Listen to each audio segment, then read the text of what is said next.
Boa noite, pessoal. Tudo tranquilo? Vamos dar continuidade aí à disciplina de teoria da contabilidade e nós vamos ver agora um tema voltado sobre o ativo e sua mensuração.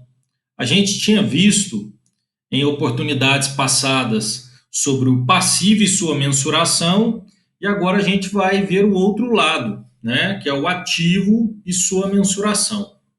Então, aí, dentro desse embasamento, a gente tem algumas conceituações, né, definições, que são voltadas para a base singular do significado de ativo. Se a gente for nos livros mais antigos, de contabilidade geral, de introdução à contabilidade, nós vamos perceber que ativo é simplesmente definido, traduzido como bens e direitos, certo? Contudo, essa definição já foi amplamente atualizada e hoje temos uma percepção um pouco diferente, um pouco mais aprofundada sobre esse termo. Dentro lá do livro do Dícibus, ele personifica o ativo como sendo um ativo, né? Ele fala ativo é ativo, dentro do seu próprio livro. O que ele quer dizer com isso? Dentro da coluna do ativo, nós temos várias contas, daquelas com uma capacidade de singularidade financeira maior, né, para aquelas com uma capacidade financeira menor. Então, nós temos lá em cima o que nós consideramos como caixa, né, que é a percepção mais livre do ativo monetariamente falando, para o menos monetário, que está classificado de maneira inferior no balanço patrimonial. Então, o Eudícibus ele quis dizer que, independente da classificação que o ativo esteja sincronizado, ele é considerado como ativo. Tá? Independente disso, ele tem o seu valor monetário, a sua representatividade dentro daquele patrimônio que deve ser levado em consideração, né? Então, aí nós observamos que são bens e direitos, mas que devem ser categorizados de uma maneira só. Aí, né, coloquei aqui algumas referências, definindo que o ativo é o conjunto de bens e direitos, ou são meios conferidos à administração para gerir a entidade, dentre outros que são comumente falados e escritos dentro da academia. Dentro desse quesito também, o Eudícibus fala que o ativo transforma-se em dinheiro por si só. Então, mesmo que a gente tenha valores mencionados como estoque, imobilizados relacionados a carros, imóveis, maquinário, tudo aquilo, conforme eu já havia dito, tudo aquilo transforma-se e conceitua-se como uma classificação de ativo, né, que potencialmente pode ser discriminada como valor monetário em forma de espécie, efetivamente dinheiro. Então, dentro dessa perspectiva, nós sempre contraímos determinado ativo com o intuito de gerar benefícios potencialmente futuros para a nossa organização, tá? E aí nós podemos relacionar dentro da pessoa física, né, ou pessoa jurídica, onde a gente só compra determinado ativo com o objetivo de gerar um benefício futuro. Por exemplo, eu compro um maquinário para fabricar determinados produtos para que a sua efetiva venda retorne de maneira lucrativa, ou seja, eu estou exercitando determinada atividade para que ela me retorne uma lucratividade. E aí nós temos, em última percepção, a conceituação atual do significado do ativo. Então, nós vamos ver lá no CPC 00, que é o pronunciamento conceitual básico dentro da nova contabilidade internacional, que ativo é um recurso controlado pela entidade como resultado de eventos passados e do qual se espera que fluam futuros benefícios econômicos para a entidade. Então, o ativo, ele deixa simplesmente de ser bens e direitos e passa a ser agora uma nova caracterização resultante de alguns eventos passados para gerar benefícios econômicos futuros. Então, todos os ativos, igual a gente viu também no passivo, ele também é contraído para essa finalidade, ele sempre vai ser exercido para possibilidade de gerar benefícios econômicos futuros. Então, não contrai nenhum outro tipo de ativo que não seja com essa finalidade. E aí, dentro do princípio da continuidade, nós temos algumas percepções inerentes à caracterização do ativo. Porque, à medida que o tempo passa, né, na continuidade dos exercícios, o seu respectivo ativo pode ganhar ou perder valor. Então, aí tem uma exemplificação que a entidade iniciou suas operações com saldo de 100 mil reais e que deverá ser corrigido pela inflação do período, certo? Então, vamos supor que esse valor financeiro de 100 mil reais, no próximo ano, seja 200 mil reais, certo? Então, eu tinha 100, evoluí durante um ano, mais 100 mil reais. Agora eu estou com 200 mil reais nesse saldo de caixa. E aí eu pergunto para vocês, eu ganhei ou perdi dinheiro? Né? A gente tem que fazer essa reflexão. A primeiro momento, a resposta é que ganhou. Ó, eu tinha 100, agora eu tenho 200. Então minha conta aumentou, ganhei dinheiro. Só que eu preciso observar nesse tipo de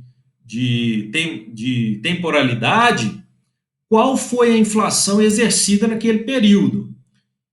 Porque, por exemplo, nessa situação hipotética, se eu dizer que a inflação do período foi 100%, eu não ganhei nem perdi nada. Os 100 mil que eu tinha equivalem 200 mil hoje em dia.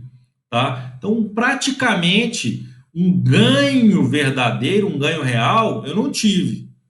Porque o meu dinheiro que valia 100, hoje está como 200, mas equivale a 100 do ano anterior. As mesmas coisas que eu comprava o ano passado, eu compro esse ano, mesmo tendo aumentado, dobrado o valor do saldo de caixa. Né? Então, essas percepções dentro da continuidade do ativo, é necessário que a gente as faça de maneira mais coesa. Para isso, existe esse tópico que nós estamos vendo, que é o ativo e sua respectiva mensuração. Então, aí nós temos como características, né, que já foram ditas. O ativo é um bem direito, porém ele não é simplificado dessa forma, ele é de propriedade da empresa, né, sempre. Ele é medido ou avaliado monetariamente, também já disse isso para vocês, né? Por isso que o Eudícibus fala que ativo é ativo, e ele sempre tem o objetivo de trazer benefícios econômicos futuros, correto? Essa é a característica atual da composição do ativo. Dentro dessa perspectiva, nós temos 4 formas de avaliação, de mensuração do ativo, que são o custo histórico corrigido, o custo corrente e o custo corrente corrigido. Então, de acordo com aquela perspectiva que eu falei com vocês da inflação, o custo histórico, ele basicamente não aumenta nem diminui. Né? Inclusive, a gente pode remeter àquele antigo princípio contábil, que é o princípio histórico, o princípio do valor original, né? Que se eu compro determinada coisa por um valor, ele tem que permanecer. Né? O balanço patrimonial permanece dessa forma, que é o custo histórico.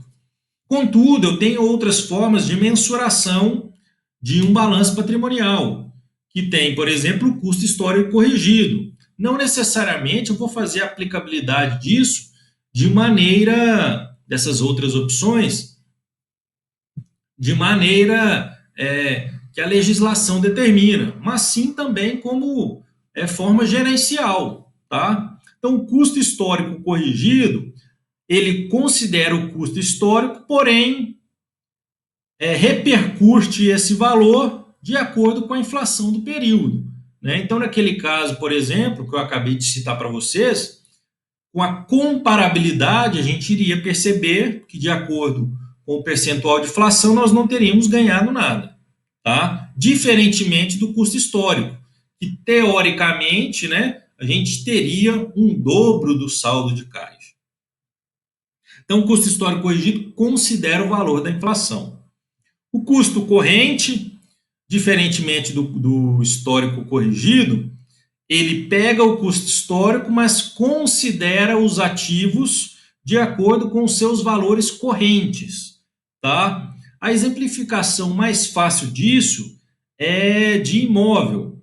Eu tenho um imóvel em determinada cidade, aquele imóvel no ano passado tinha um valor monetário, né, de acordo com os requisitos de mercado de 100 mil reais. Ele valia 100 mil reais. Porém, passou-se um ano e aquele valor de mercado, que era de 100 mil, passa a ser 150 mil. Então, por exemplo, aquele imóvel, aquela casa, aquele lote que era 100 mil, agora é 150. Contudo, comparativamente, a inflação foi de 10%. Então, eu tive um ganho corrente, um ganho de mercado, em cima do valor monetário do meu imóvel, acima da inflação. Tá? Então, o custo corrente ele considera o valor histórico comparado com os valores de mercado, certo? Já o custo corrente corrigido, ele considera as duas movimentações. Ele considera tanto a inflação quanto o valor de mercado, o valor corrente, tá? Então, é importante que a gente tenha conceituação, definição de todos esses 4 tipos de mensuração do ativo, porque eles são bastante relevantes dentro da dinâmica do aspecto gerencial das organizações, porque muitas vezes nós fazemos as comparações puras, né, dos últimos anos, porém existem mecanismos que nos fazem auferir melhor uma comparabilidade considerando a inflação ou o aspecto corrente de mercado. Beleza.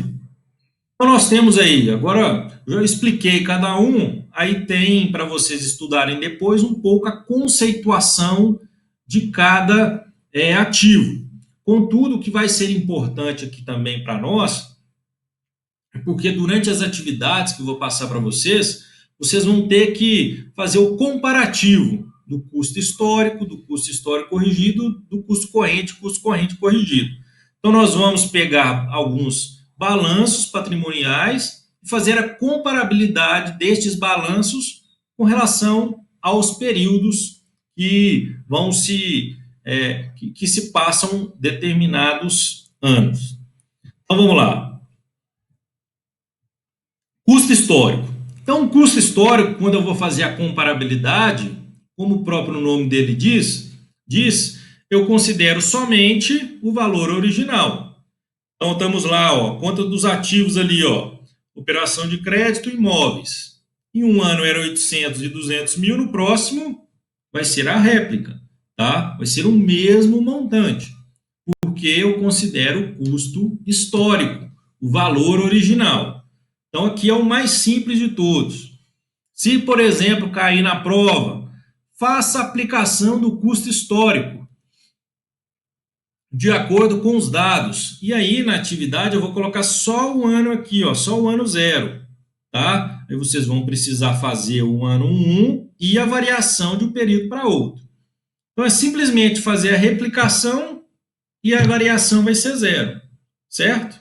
Aí vocês vão perceber, e aí eu já estou avisando antes, que vai ter aluno que vai errar na prova. Vai cair uma questão semelhante a essa e o aluno ainda vai conseguir errar. Ok? Vamos lá. Já o custo corrente, conforme eu havia falado para vocês, ele considera o valor de inflação. Poderia ser o IPCA, o IGPM, o INPC, né? Cada um tem uma particularidade um pouco diferente. O IPCA é o índice de inflação oficial do Brasil, o IGPM ele é mais voltado para a área imobiliária e o INPC é mais voltada para a área salarial. Vamos lá. Então, o custo histórico corrigido considera a inflação. Vamos considerar esse caso hipotético aqui, ó. São os mesmos valores que a gente fez no custo histórico. Porém, agora nós vamos considerar a inflação de 10%. Então, o que nós fazemos? Nós replicamos os valores acrescidos de 10%. Então, 800 mil mais 10%, 10% é 80 mil, 880. Imóveis, 200 mais 10%, 220 mil. E assim para ambos os lados. Eu preciso fazer do passivo também, porque é um índice inflacionário. E aí, o valor que está contido no passivo também vai fazer a sua modificação no mesmo montante. Até porque o balanço precisa bater, né?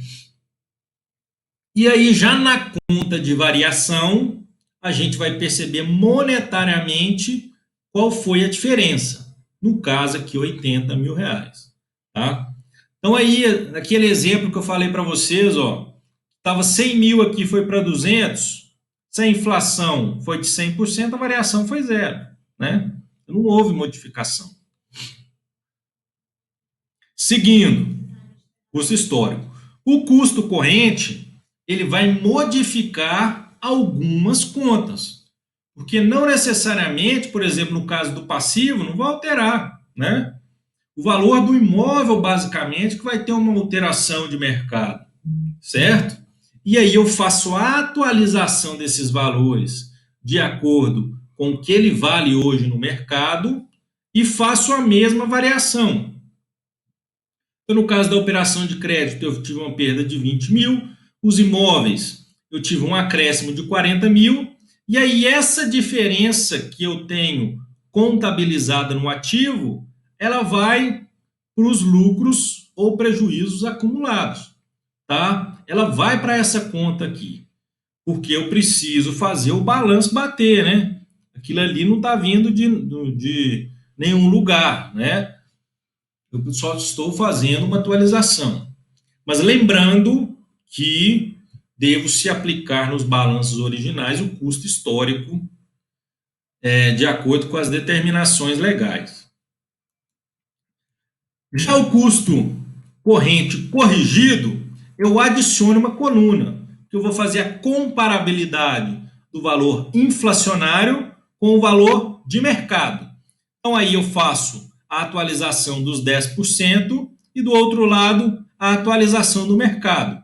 E a diferença, a variação real, vai ser o valor inflacionário menos o valor de mercado, certo? Então aqui eu tive uma perda real de 100 mil e aqui um ganho real de 2 mil, de 20 mil, aliás. Por exemplo, apesar da inflação ter aumentado 10%, 220, o valor de mercado é 240. Então, tive um ganho real de 20 mil reais, certo? Meu ganho real foi esse, beleza? Então, é necessário fazer esse ajuste. E aqui eu faço a mesma coisa, certo? Então, aí temos o custo histórico corrigido, custo corrente corrigido, tá? Aqui um resuminho para vocês. E na próxima aula eu vou passar uma atividade para vocês fazerem a execução, correto? No mais, é isso aí que eu tinha para hoje e fico à disposição para qualquer eventual dúvida. Um abraço e bons estudos!